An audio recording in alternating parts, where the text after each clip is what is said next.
des médias et des communications, représentant du coordonnateur politique de l'AFC 23, Monsieur le porte-parole de l'AFC, représentant du coordonnateur militaire,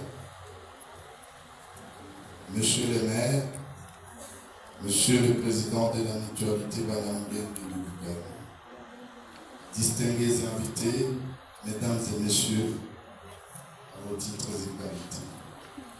En ce jour empreint de gravité et de mémoire, nous nous rassemblons pour marquer le 21e anniversaire du massacre de Gatumba, survenu dans la nuit tragique du 14 août 2004.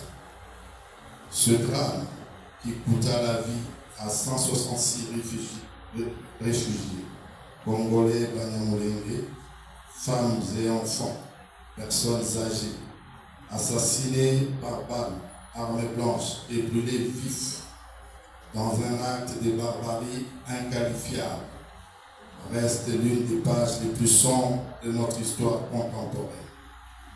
Plus de 100 survivants furent grièvement blessés, portant à jamais dans leur chair et leur mémoire les stigmates de cette nuit d'horreur.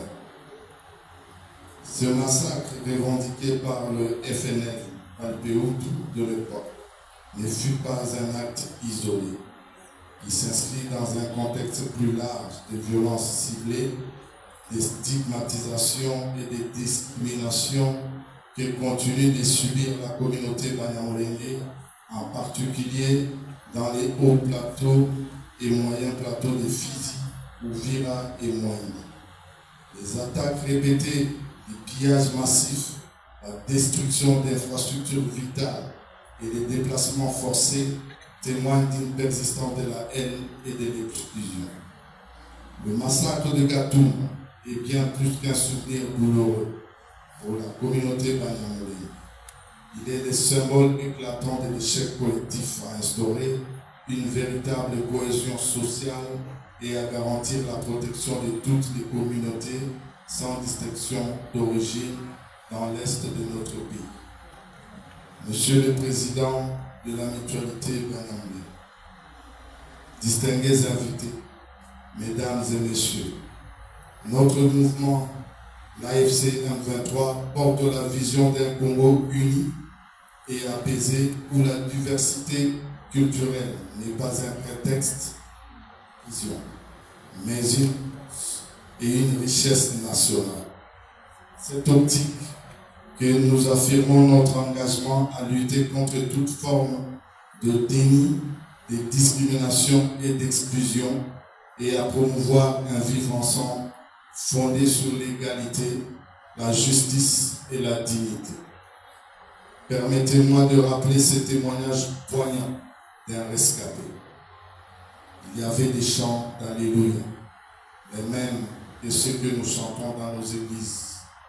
C'est pourquoi certains gardaient encore confiance. Puis sont venus les tirs, le feu. L'après-midi, j'avais joué au football avec des amis. Certains ont été tués.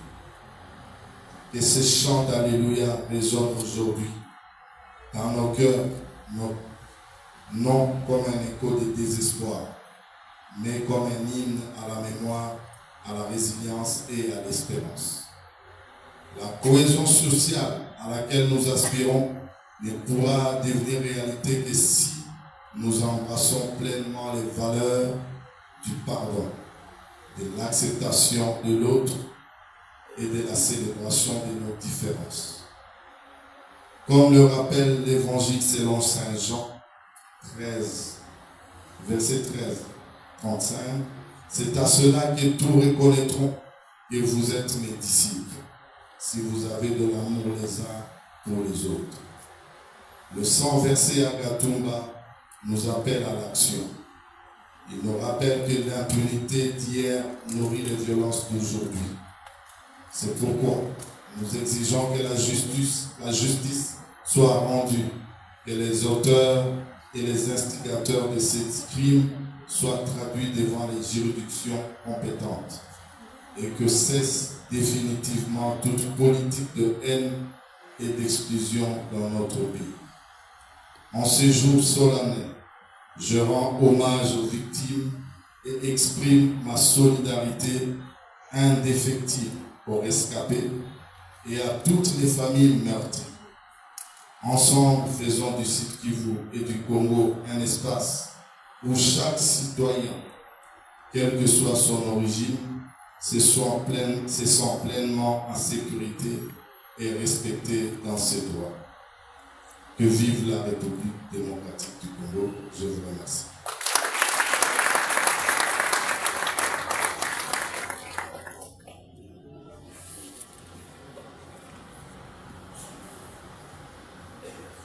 Asante sana kwa liwali wa jimbo kwa neno la reconfort